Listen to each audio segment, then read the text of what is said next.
अब सियासत की खबरों का रुख करते हैं। सबसे पहले बंगाल की बात।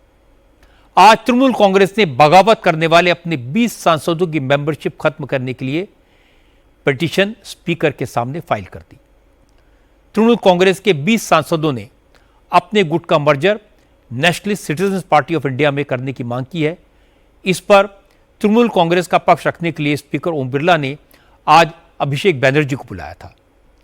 अभिषेक बैनर्जी लोकसभा में तृणमूल कांग्रेस की पार्लियामेंट्री पार्टी के लीडर हैं, इसलिए आज वो कल्याण बनर्जी, सौगत रॉय और महुआ मोइत्रा के साथ स्पीकर से मिलने पहुंचे।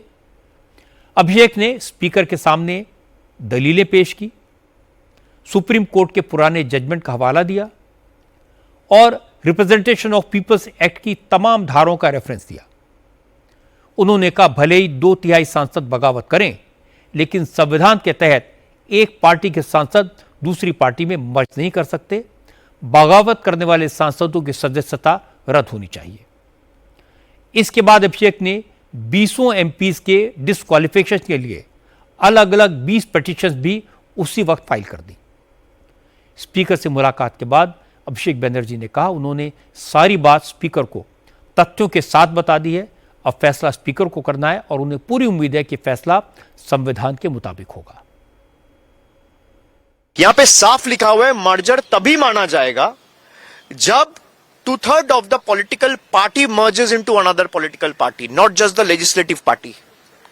इसका मतलब अगर दल, पार्टी, ममता बनर्जी, पार्टी के जितने भी कमिटी मेंबर्स है उसका 2/3 including the national working committee, the state committee, the frontal committee, पूरा तृणमूल कांग्रेस का जितना भी पदाधिकारी है उनका 2/3 अगर मर्ज करता है एक पॉलिटिकल पार्टी में तो उसको मर्जर कहलाया जाता है। अगर 2/3 एमपीज चला जाता है तो that will again lead for their disqualification. Based on that, I as a leader of Lok Sabha of Trinamool Congress, I have submitted 20 different disqualification petitions. मैं एक आपको दिखाता हूं, लेकिन हमने अपना केस स्पीकर साहब के सामने रखा है और अध्यक्ष जी को हमने ये अनुरोध किया है कि जल्द से जल्द इस पे आप कार्रवाई करें, दोनों पक्ष को सुने, क्योंकि आप अगर संविधान के हिसाब से जाएंगे या सुप्रीम कोर्ट के जो जजमेंट है वो साफ इनके खिलाफ जाता है।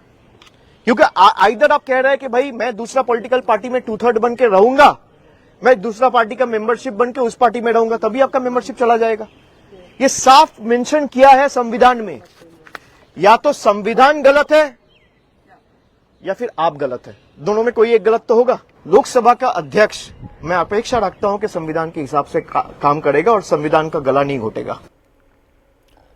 अभिषेक बनर्जी पिछले 5 दिन से रोज ईडी या सीआईडी के सवालों का सामना कर रहे थे। पूछताछ के लिए वो सोमवार को स्पीकर से मिलने नहीं पहुंच पाए। आज अभिषेक ने कहा कि तृणमूल कांग्रेस के नेताओं को डराने धमकाने की कोशिश हो रही है, उन्हें भी लगातार परेशान किया जा रहा है। ममता बनर्जी और उनकी सुरक्षा हटा ली गई है, लेकिन वो डरने वाले नहीं हैं। अभिषेक ने कहा कि बीजेपी सारी पार्टियों को खत्म करना चाहती है, इसीलिए पूरे देश में रीजनल पार्टीज को तोड़ा जा रहा है। पिछला 1-1.5 महीना का जो राजनीति है, जिस तरीके से पार्टी को तोड़ा जा रहा है, और आप खाली बंगाल में नहीं, अभी महाराष्ट्र में भी आप देख रहे हैं कि एक बार शिवसेना को तोड़ दिया गया, शिवसेना का 2 टुकड़ा किया गया, फिर दूसरे टुकड़े का और एक टुकड़ा बनाया जा रहा है अपने फायदे के लिए। यह संविधान बदलना चाहता है किसी भी कीमत पे। ये लोगों के ऊपर भरोसा नहीं रखते हैं। अगर लोगों के ऊपर भरोसा रखता तो 30 लाख लोगों को वोटर लिस्ट के बाहर रख के चुनाव नहीं किया जाता। अगर लोगों के ऊपर भरोसा रखता तो सबको वोट देने का अधिकार दिया जाता, सबको मिलता। इनको पता है लोग अगर लोकतांत्रिक तरीके से वोट देगा तो बीजेपी कभी जीत के नहीं आ सकता। इसलिए चुनाव आयोग, एनफोर्समेंट डायरेक्टोरेट, सीबीआई, जितने भी एजेंसीज है, सबको इन लोगों ने इस्तेमाल करके लोगों का मैंडेट मैनिपुलेट करने का काम किया है। अभिषेक बनर्जी ने बीजेपी पर इल्जाम लगाए, लेकिन कोलकाता में विपक्ष के नेता ऋतबर बनर्जी ने कहा कि अभिषेक बनर्जी को दूसरों पर आरोप लगाने से पहले अपने गिरबान में झांकना चाहिए। ऋतव्रत ने कहा, जब तृणमूल कांग्रेस के अंदरूनी हालात खराब हैं, पार्टी बिखर चुकी है, अभिषेक बनर्जी खुद तमाम तरह के केसेस का सामना कर रहे हैं, उसके बाद भी उनका रवैया नहीं बदला है। वो आज भी चार्टर प्लेन से दिल्ली गए। ऋतव्रत ने कहा, क्या तृणमूल कांग्रेस के कार्यकर्ताओं को ये जानने का हक नहीं है कि चार्टर प्लेन का किराया किसने दिया? अगर ये पार्टी के फंड का पैसा है तो क्या ये पार्टी के पैसे की बर्बादी नहीं है? ये पैसा कहां से आया है? एक्सटॉर्शन का पैसा है, कटमनी का पैसा है, गवर्नमेंट फंड साइफन हुआ है, लिप्स एंड बाउंड्स का पैसा है। ये सब प्रूव होना चाहिए। हम लोग तो प्रूव नहीं कर पाएंगे, तो ये हम लोग इसलिए एफआईआर किए हैं। तो एफआईआर से गवर्नमेंट अगर प्रूव करेगा मालूम होगा, और खास करके ये पैसा इस्तेमाल भी ना हो। एज चार्टर्ड फ्लाइट में दिल्ली जा रहा है 4 करोड़ 4.5 करोड़ रुपया आने जाने में, तो ये पार्टी का कॉमन आदमी जो केस लड़ रहा है उसके लिए पैसा नहीं है। एमएलए लोग अपने गोल्ड गिरवी रख रहे हैं, और ये तो हम लोग ये एफआईआर में लिखे हैं कि प्रूफ भी होना चाहिए और ट्रांजैक्शन तुरंत बंद कर देना चाहिए। तृणमूल कांग्रेस को आज फिर एक झटका लगा। ममता बनर्जी के बेहद करीबी और पुराने साथी ज्योतिप्रिय मल्लिक ने पार्टी से इस्तीफा दे दिया, सभी पदों को छोड़ दिया।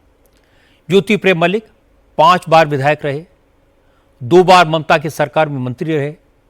ममता ने ज्योतिप्रिय मल्लिक को पिछले हफ्ते शनिवार को ही तृणमूल कांग्रेस की नेशनल वर्किंग कमेटी का मेंबर बनाया था, लेकिन आज उन्होंने पार्टी के सभी पदों से इस्तीफा दे दिया। ज्योतिप्रिय मल्लिक ने कहा, उनकी सेहत ठीक नहीं है, वो पार्टी में एक्टिव नहीं रह सकते, ज्यादा वक्त नहीं दे सकते, इसलिए सभी पद छोड़ रहे हैं। ज्योतिप्रिय मल्लिक को नॉर्थ 24 परगना जिले में पार्टी का सबसे मजबूत नेता माना जाता है। अक्टूबर 2023 में ईडी ने उन्हें करप्शन के केस में अरेस्ट किया था और वो 15 महीने जेल में रहे। इस बार वो हावड़ा सीट से चुनाव लड़े, लेकिन बीजेपी के उम्मीदवार से 31,000 वोटों से हार गए।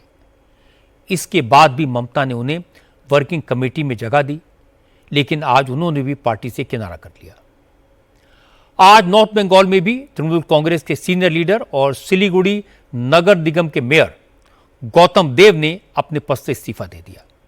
ममता बनर्जी ने 2 दिन पहले ही गौतम देव को दार्जिलिंग में पार्टी का अध्यक्ष बनाया था। ये देखकर आश्चर्य होता है कि किस तरह से तृणमूल कांग्रेस के छोटे बड़े नेता पार्टी छोड़ रहे हैं। एक तरह से भगदड़ मची हुई है। अभिषेक बनर्जी ईडी सीबीआई के बारे में जो चाहे कह लें, लोकसभा स्पीकर के सामने चाहे कितनी भी पिटीशन फाइल कर लें, महुआ मोइत्रा सोशल मीडिया पर चाहे जितनी कहानियां सुना लें, कुछ बदलने वाला नहीं है। टीएमसी के 20 एमपीज मर्जर कर चुके हैं, वो एनडीए के साथ जाएंगे। और भी रीजनल पार्टियां टूटेंगी।